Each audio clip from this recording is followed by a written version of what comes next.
Certains peuvent penser que lorsqu'on devient président de la République, tout est facile, qu'on a tous les pouvoirs, qu'on peut tout faire sur les terrains. Il suffit de dire, il suffit d'ordonner, il suffit de voter des lois. Mais dans la réalité, est-ce que c'est aussi simple que ça? Aujourd'hui, nous allons parler de ce qui vient de se passer aujourd'hui. Nous avons l'ancien conseiller du président de la République, Si Abdelmajid Tebboune, M. Mohamed Bouaké, qui était chargé de la direction du protocole Al-Mouradia, qui vient d'être condamné à 5 ans de prison ferme. Il était le conseiller du président de la République. Avant d'être conseiller du président de la République, Si Abdelmajid Tebboune, il était à l'époque de Abdelmalek Sellel, son chef du protocole. Et lorsque Yahya a remplacé l'ancien chef du gouvernement qui était Si Abdelmajid Tebboune en août 2017, il a été mis sur la touche et revenu au pouvoir avec Si Abdelmajid Tebboune lorsqu'il est devenu à son tour président de la République. Le président de la République avait mis fin aux fonctions de Mohamed Bouaké l'année dernière. C'était en juin 2024. À l'époque, toute la presse algérienne en avait parlé. Ici, El Moudjahid, et vous voyez le titre. Le président de la République met fin aux fonctions du conseiller chargé de la direction générale du protocole. Vous pouvez imaginer l'importance de ce poste-là. C'est un poste stratégique, c'est celui qui reçoit tous les invités du président, c'est celui qui est au courant de tout ce que fait le président de la République, les allées, les sorties et évidemment la préparation de l'agenda. Alors, quelles étaient les raisons invoquées par la présidente de la République pour limoger son conseiller chargé de la direction du protocole? Je cite le communiqué qui avait été diffusé à l'époque, donc en juin 2024. Le président de la République, M. Abdelmajid Tebboune, a mis fin ce jour aux fonctions de M. Mohamed Bouaké, conseiller auprès du président de la République chargé de la direction générale du protocole pour faute grave et manquement à la déontologie de la profession. Alors, déontologie, c'est-à-dire l'éthique, la morale. Donc, faute grave et manquement à la déontologie de la profession, lit-on dans le communiqué, et ça date du 5 juin 2024. Donc on est bien d'accord, c'est le journal El Moudjahid. La radio algérienne avait évidemment aussi parlé du fait que le président de la République, Si Abdelmajid Tebboune, avait mis fin aux fonctions du conseiller chargé de la direction du protocole. Donc voici l'article paru dans la radio algérienne, donc il reprenait une dépêche de l'APS elle-même confirmant le communiqué de la présidence de la République. Alors que disait la radio algérienne? Le président de la République, M. Abdelmajid Tebboune, a mis fin mercredi, donc c'était le 5 juin 2024, aux fonctions de M. Mohamed Bouaké, conseiller auprès du président de la République chargé de la direction générale du protocole, indique un communiqué de la présidence de la République. Donc là aussi, les raisons invoquées, c'est faute grave et manquement à la déontologie de la profession. Toute la presse privée en avait parlé aussi. Algérie 360, là c'était il n'y a pas longtemps. Donc, le tribunal correctionnel de la présidence de la République a ouvert le procès de M. Mohamed Bouaké et c'était le 12 avril 2025, c'est-à-dire il y a à peine 12 jours. Donc 12 jours. Pourquoi la presse en a parlé? Car il y a un procès qui s'est ouvert donc au tribunal d'Alger, affaire Mohamed Bouaké, l'ancien conseiller à la présidence devant la justice. Donc mercredi dernier, donc on parle du mois d'avril 2025, c'est-à-dire ce mois-ci, le tribunal correctionnel de Bir Mourad Raïs à Alger a ouvert le procès de Mohamed Bouaké, ancien conseiller à la présidence chargée du protocole, poursuivi pour abus de fonction et enrichissement illicite. Il avait été incarcéré depuis le 11 octobre 2024 à la prison d'Al-Harraj. Vous savez que je connais bien la prison d'Al-Harraj, j'y ai passé ma dernière saison en détention, c'est-à-dire entre novembre et novembre 2022 et janvier 2023. Donc Bouakez clame son innocence et parle d'un complot contre lui. Alors qui est ce Mohamed Bouakez?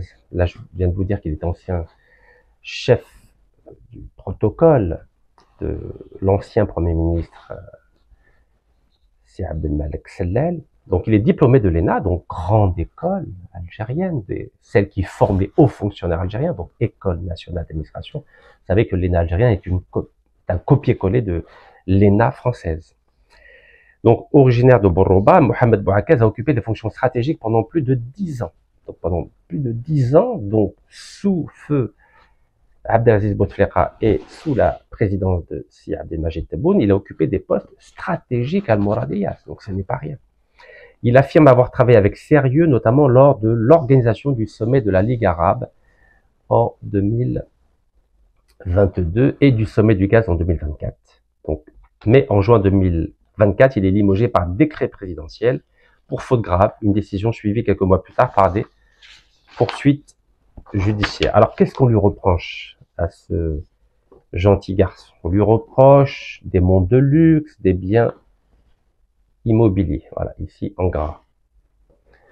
On lui reproche aussi d'avoir utilisé son argent pour... alors, il dit qu'il avait entre 20 000 et 30 000 euros par an de frais de mission. On lui reproche d'avoir eu une relation avec une demoiselle, bon, pas très catholique ou pas très coranique, c'est comme vous voulez. Et on dit qu'il aurait remis une somme de 10 millions de dinars à un ami. Voilà, mais il dit qu'il s'était pas caché, c'était pour sa sécurité. Bon, bref. Comme on dit en langage français ou en langue française, c'est un dossier scabreux. Pourquoi je vous parle de cette affaire? Je vous parle de cette affaire pour vous dire que c'est très dur d'être président de la République. Extrêmement difficile. Vous savez, quand vous devenez président de la République, vous héritez d'une situation. Vous héritez d'un personnel politique, personnel diplomatique, personnel de hauts fonctionnaires, personnel d'administration, personnel financier, personnel fiscal, personnel militaire, personnel journalistique, personnel intellectuel. Bref, vous héritez, dans le cas de Si Abdelmajid Tebboune, de 6 décennies, 6 décades d'indépendance où vous êtes obligé de composer avec des hommes et des femmes que vous n'avez pas formés, qui ont été formés par les présidents qui vous ont précédés. Et dans le cas de Si Abdelmajid Tebboune, oui, il a fait partie de l'ancien gouvernement de feu Abdelaziz Bouteflika, mais de façon discontinue.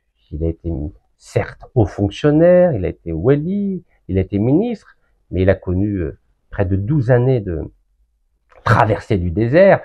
Donc il n'est pas responsable de l'allégeance, de la loyauté, de la compétence, de la fidélité, de la sincérité de toutes celles et ceux qui étaient déjà dans des postes stratégiques, que ce soit dans l'armée, dans la haute administration, dans la finance, dans les médias, dans les universités. Bref, quand on devient président de la République, il faut bien travailler avec celles et ceux qui sont déjà dans ces différentes institutions de la République algérienne, et quand bien même vous choisissez une nouvelle équipe, cette équipe-là a été formée sous les présidents qui vous ont précédé. C'est pas comme si vous pouviez faire table rase. Vous savez, aux États-Unis, il y a ce qu'on appelle la dépouille Jackson. Jackson, c'était un des présidents au début du 19e siècle. Et la dépouille Jackson, c'est quoi? C'est que lorsqu'un président américain arrivait à la Maison-Blanche, il limogeait absolument tout le monde. Je dis bien tout le monde. L'administration militaire, l'administration fédérale, l'administration financière, l'administration fiscale. Bref, c'est à peu près 20 000 personnes qu'il remplaçait. Je dis bien 20 000 personnes. C'est ce qu'on appelle dans le jargon américain la dépouille Jackson. Mais en Algérie, imaginez vous limoger 20 000 personnes. Où allez-vous trouver 20 000 nouvelles personnes qui vont vous jurer fidélité, loyauté, qui vont être compétents, qui ne vont pas être médiocres, qui ne vont pas prêter allégeance à d'autres puissances? C'est extrêmement difficile. Donc vous êtes obligé de composer. Et c'est ce qu'a fait le président Sir Abdelmajid Tebboune. Vous savez que quand il était chef du gouvernement entre mai et août 2017, il a essayé de lutter contre la corruption. Et qu'est-ce qui lui est arrivé? Lui-même a été limogé.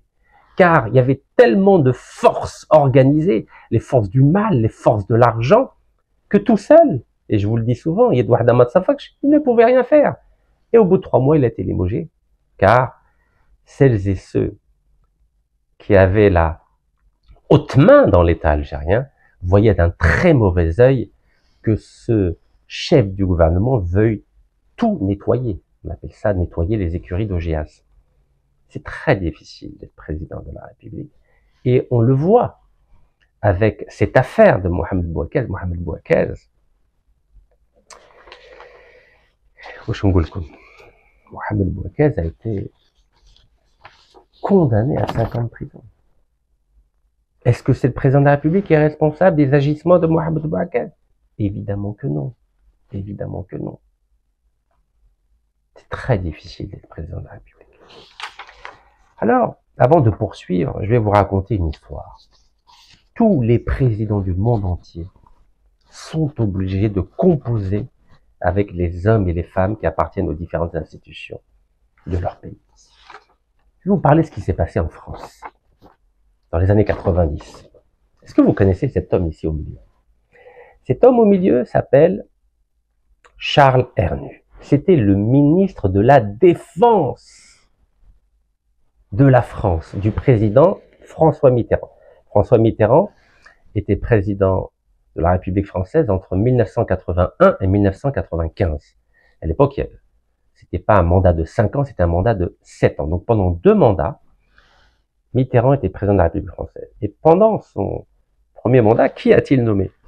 Il a nommé son ami de toujours, de 30 ans, comme il disait à l'époque, Charles Hernu, comme ministre de la Défense. Ministre de la Défense, c'est-à-dire que vous êtes au courant de tous les secrets de l'État. Tous les secrets de l'État. Et qu'est-ce qui s'est passé en 96? Il y a un scandale qui a été révélé par le journal L'Express, c'était repris par toute la presse française. La DST, la Direction de la Sécurité du Territoire, a confirmé que Charles Hernu était un espion, un agent de l'Est, comme il disait. Il travaillait pour les services secrets bulgares, roumains et russes, soviétiques à l'époque. Donc ça date de 96. 31 octobre 1996. Et il confirme que l'ancien ministre de la Défense, donc Charles Hernu, ici au milieu, donc ministre de la Défense de François Mitterrand entre 81 et 85, donc pendant son premier mandat, a été au moins pendant 10 ans, c'est-à-dire de 53 à 63, rémunéré par le KGB, c'est-à-dire les services secrets russes et ses satellites, donc roumains, bulgares. Et ils disent que lorsque Charles Hernu est mort en 1990, il n'a pas été embêté, hein, donc il a tranquillement été ministre, donné des informations aux pays de l'Est, la Russie, la Bulgarie, la Roumanie. Et donc ils disent qu'ils sont gentils les Français, ils veulent un peu ménager la chèvre et le chou. Ils disent que dans les années 50 et 60, il était en contact avec les services de l'Est, donc roumains et soviétiques. Le président de la République était au courant. Écoutez-moi bien, le président de la République française, François Mitterrand, était au courant que son ministre était un espion. Mais le président français avait demandé donc à ses services, donc aux patron des services secrets français, la DST, Direction de la surveillance du territoire, qui s'appelle Monsieur Fournet, il lui a demandé de ne pas ébruiter l'affaire. En gros, de Scott Bark, de ne rien dire. Et il lui avait dit, nous n'allons pas refaire l'histoire. Considérez, monsieur le directeur, qu'il s'agit d'un secret d'État. Alors, il était payé à l'époque l'équivalent de 5000 francs, donc des années 90, c'est-à-dire 5000 francs, c'est à peu près 750 euros. Vous imaginez, pour 750 euros, il trahissait la France. Et en 2022, la DST a été beaucoup plus loin. Elle a dit qu'il n'y avait pas que ce ministre de la Défense qui avait trahi la France pour, comme on dit chez nous, un sandwich cachère. Des ministres, des journalistes, des députés, des sénateurs étaient aussi des espions au service des pays de l'Est. Est-ce que vous imaginez? 2022. C'était un big scandale, un énorme scandale. Alors pourquoi je vous raconte cette histoire? Pour vous dire que les problèmes de l'Algérie ne sont pas spécifiques à notre pays. Quand on est président de la République, on ne connaît pas l'ADN, on ne connaît pas l'historique, on ne peut pas connaître ce qu'il y a dans les cœurs et dans les esprits de vos collaborateurs, de vos ministres, de vos députés, de vos journalistes, de vos militaires. On ne peut pas savoir. On ne peut pas jurer à 100% que les ministres d'un gouvernement, les députés d'une assemblée, les hauts gradés d'une armée, les grands journalistes de vos médias publics ou privés sont loyaux. On ne peut pas garantir cela. Et le président de la République, c'est Abdelmajid Tebboune, depuis qu'il est président de la République, on a fait la meilleure expérience. Et qui que ce soit, vous ou moi, si nous étions dans la même position que le président de la République, c'est Abdelmajid Tebboune, on aurait exactement les mêmes problèmes. Exactement les mêmes problèmes, comme les problèmes qu'a rencontré le président Mitterrand ou comme ceux que le président actuel algérien est en train de rencontrer. Alors, là, je vous parle d'un événement grave. C'est le chef du protocole de la présidence de la République qui est condamné à 5 ans de prison par la justice algérienne. Mais que s'est-il passé il y a à peine 10 jours? Le président est obligé aussi de limoger son conseiller chargé des affaires politiques, de la presse, de la jeunesse. C'est un ex-haut gradé de l'ANP, Shafiq Msbah. Voilà, il a été obligé de limoger, c'était le 15. Alors, pour des raisons, évidemment, qu'on ne peut pas forcément connaître. Je poursuis. Le 9 avril, il a été obligé de limoger, plutôt le 6 avril, il a été obligé de limoger le Walid Adrar. Encore une fois, quand on est président, on ne peut pas garantir l'allégeance, on ne peut pas garantir la compétence, on ne peut pas garantir la fidélité, on ne peut pas garantir la sincérité. C'est pas possible. Donc régulièrement, le président, dès qu'il est informé d'événements graves, que ce soit en termes de loyauté ou en termes de compétence, il est obligé de sévir. Donc là, c'était le 6 avril. Monsieur le Président, c'est Abdelmajid Tebboune, a mis fin aux fonctions du Walid Adrar, Monsieur Ali Bougarra. Pardon. Comment dirais-je, c'est triste. Pourquoi? Regardez. Après 5 mois simplement. 5 mois. Après 5 mois, en tant que wali, il a été obligé de le limoger. Et je vous ai parlé du consul général algérien ici à San Francisco. Ça fait 7 mois qu'il est consul. Il n'a strictement rien fait en dehors d'organiser des dîners dans un restaurant marocain. Il n'a toujours pas ouvert un nouveau consulat, car il n'y avait pas de consulat ici à San Francisco. Il y avait simplement un consulat à New York. 7 mois, il n'est toujours pas capable de louer des locaux pour ouvrir un consulat. Ici, le président de la République, au bout de 5 mois, il a vu que ce wali ne faisait pas l'affaire, il a limogé. 5 mois, 5 mois. C'est très dur, c'est très dur. En février 2025, qu'a fait le président aussi? il a limogé un autre wali.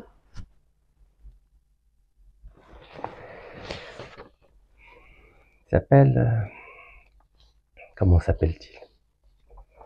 Il a mis fin aux fonctions de M. Sami Medjoubi en tant que wali de Rilizan. Il a mis à sa place un nouveau wali qui s'appelle Kamel Berkan. Et vous savez pourquoi il a limogé? Parce ce wali avait humilié un citoyen. Voilà, il avait humilié un citoyen. Vous savez que le président de la République, c'est Abdelmajid Tebboune, n'aime pas la hogra. Donc il l'a limogé parce qu'il avait humilié un citoyen. Le président a toujours dit que les walis ou les ministres sont au service du peuple et pas l'inverse. Donc un wali n'a pas à humilier un citoyen. Voilà. C'était 20 février 2025. Ça fait pas longtemps. Juste avant, 2 semaines avant, qu'a fait le président? C'est Abdelmajid Tebboune. Il a limogé 2 ministres en même temps. C'était en février. Vous voyez la date? Février, le 3 février 2025. 3 février 2025. Qui sont ces 2 ministres qu'il a limogés? C'est le ministre des Finances, M. Laziz Faïd, et le ministre délégué à l'industrie chargé de l'industrie pharmaceutique, M. Fouad Hadji. C'est très dur d'être président de la République. Très, très dur. Donc le motif invoqué, c'était dans le cadre d'ajustement politique ou d'impératif de gestion. Vous savez, parfois, il faut être diplomate quand on limoge des ministres. Voilà.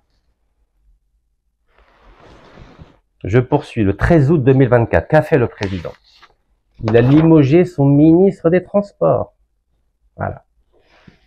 Vous voyez la date. C'est très dur d'être président. Et quelle était la raison invoquée? Faute grave dans l'exercice de ses fonctions. Faute grave dans l'exercice de ses fonctions. Et là, vous voyez, c'est qui, là? Là, on était à Doha.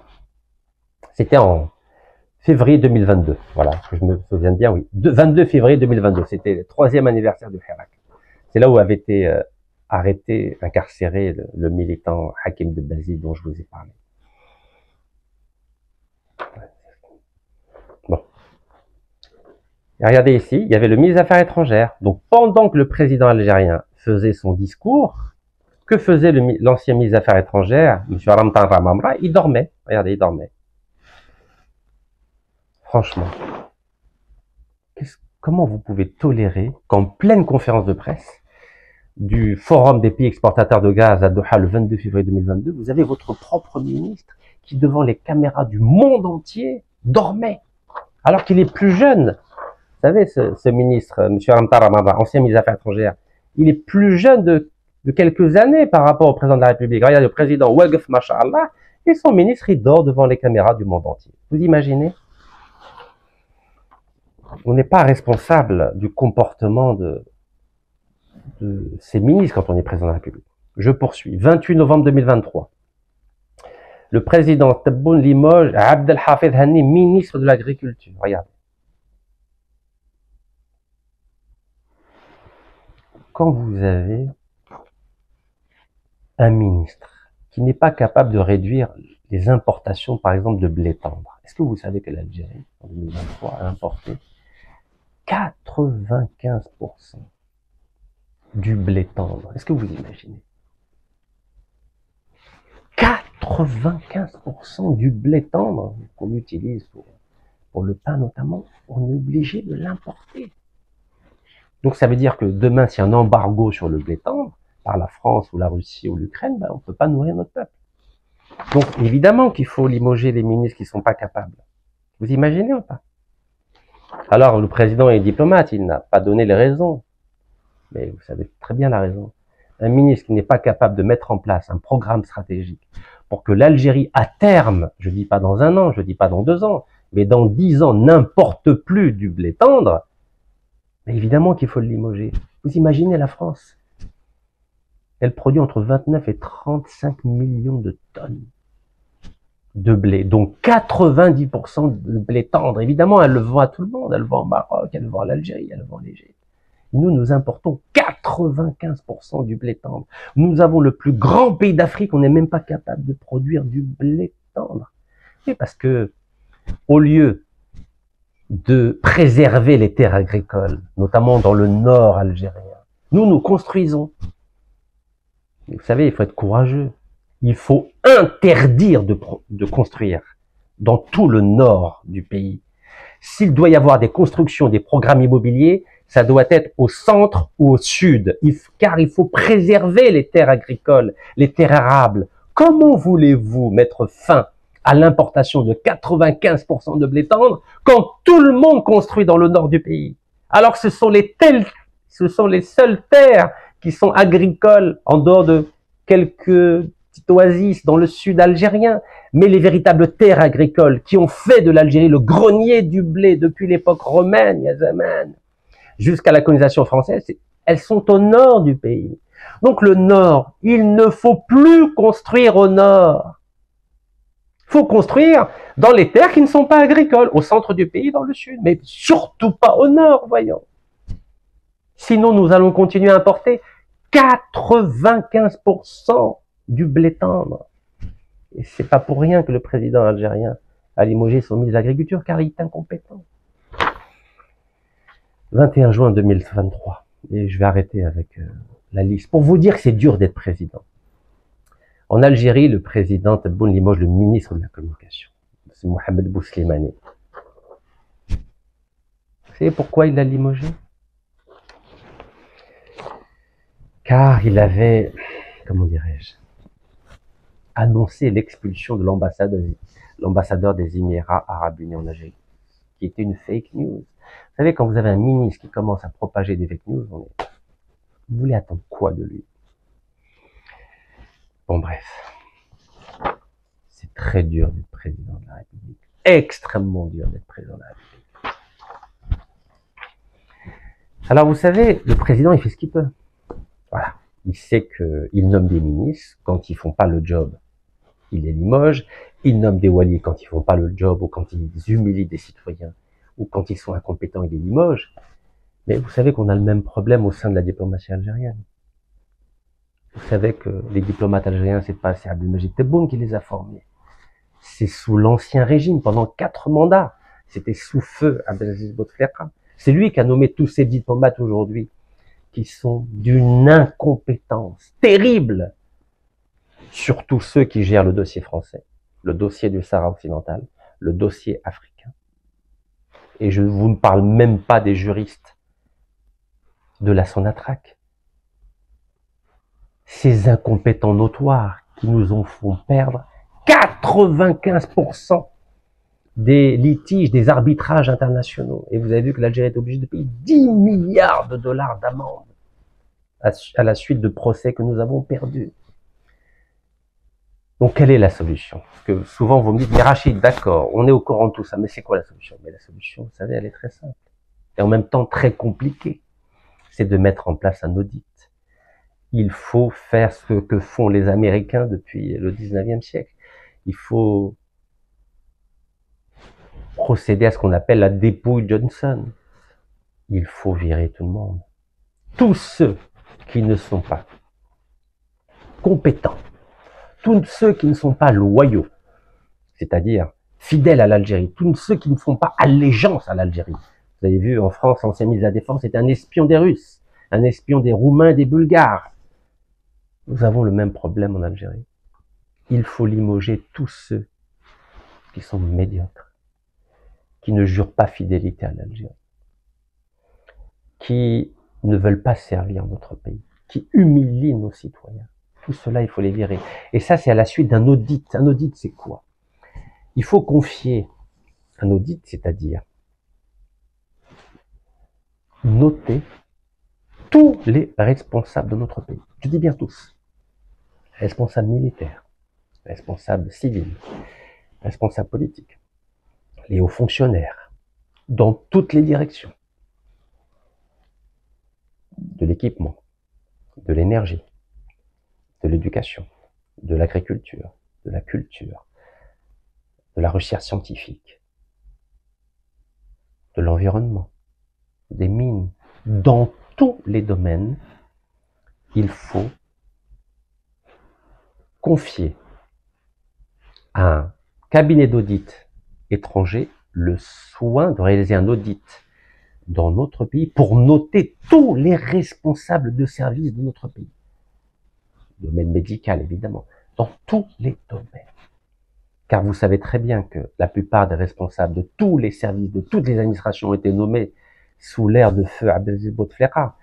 La plupart, c'est quoi? Vous savez très bien, c'est des amis d'amis ou des cousins de cousins ou de frères et ainsi de suite. Vous savez très bien que le critère de nomination dans la majorité, dans l'écrasante majorité des directions de notre pays ne sont pas des critères de compétence, mais des critères familiaux ou des critères amicaux. Regardez Air Algérie, regardez la Sonatrach, regardez tous les recteurs d'université, regardez les chefs de service. Ce n'est pas la compétence qui est le critère de sélection. Donc oui, aujourd'hui je crois que pour éviter tous ces limogeages qui n'en finissent pas, tous les mois un wali est limogé, tous les mois un ministre est limogé, tous les mois un directeur est limogé, si on veut éviter cela, il faut commencer par le point de départ. Il faut mettre en place un audit. Cet audit, il mettra le temps qu'il faut. En général, c'est entre 6 mois et 1 an.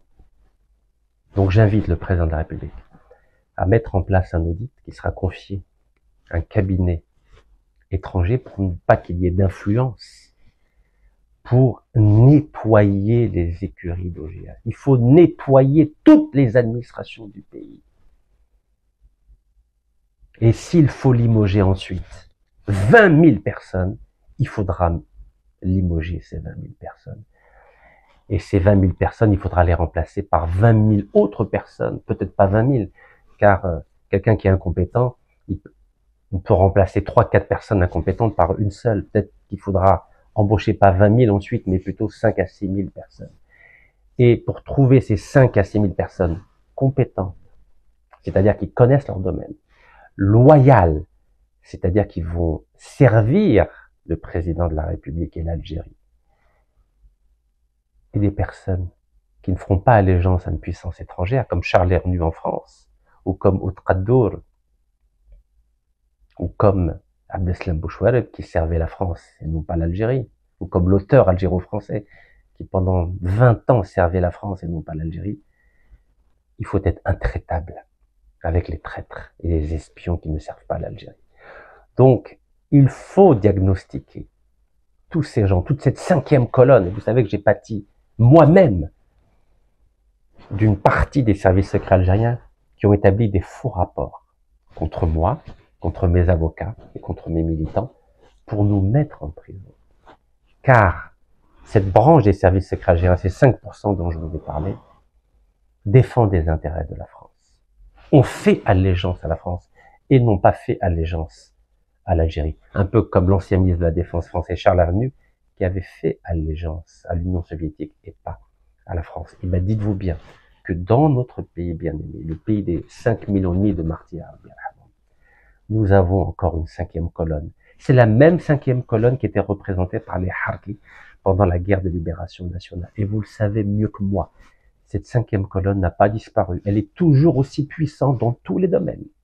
Domaine de l'éducation, domaine de la culture, dans le domaine médiatique, dans le domaine des services secrets, dans le domaine militaire, dans le domaine de la Sonatrach. C'est cette 5e colonne qui fait les contrats qui avantagent tellement les multinationales étrangères, notamment les multinationales françaises. Et c'est cette 5e colonne qui a, sous pression, accordé 25 années de gaz gratuit et de pétrole gratuit à Total. Et vous avez remarqué, depuis que je vous redis à chaque fois que Total, grâce à des pressions juridiques et politiques, a obtenu 25 ans de gaz gratuit, de pétrole gratuit, vous avez remarqué que personne n'a porté plainte contre moi. Ni en Algérie, ni en France. Et vous savez pourquoi? Parce que ce que je vous dis publiquement est vrai.